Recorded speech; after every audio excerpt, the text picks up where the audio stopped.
Ben oui, imaginez-vous replonger dans les moindres détails des paysages quand vous étiez tout petit. Ce serait sûrement très émouvant. Mais ce dont je veux vous parler ce matin, Mathieu, ça va bien plus loin. Imaginez plutôt garder en mémoire la planète Terre tout entière telle qu'elle est aujourd'hui dans les moindres recoins. À petite échelle, ok. Mais comment est-ce qu'on fait à l'échelle mondiale, Fanny?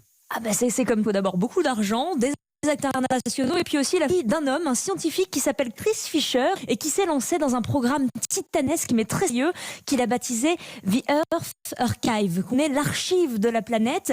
L'idée est d'utiliser le rayonnement infrarouge habituellement employé en archéologie, quadriller le monde en un maillage extrêmement fin permettant d'archiver le globe en totalité et cela en 3 dimensions, si en garder la trace pour les générations futures. Une volonté, Fanny, qui part du constat que la Terre change très vite et qu'en à peine une vie humaine, elle se métamorphose. Et ça va très vite. Nous vivons une vraie révolution géologique. Il ne nous reste plus qu'à fossiliser nos écosystèmes avant qu'ils ne disparaissent. En clair, ne pas écraser la disquette planétaire. Une vision un poil pessimiste, je l'admets, qui indique implicitement que c'est déjà foutu, c'est déjà trop tard, que nous ne pourrons pas nous affranchir des grands bouleversements à venir.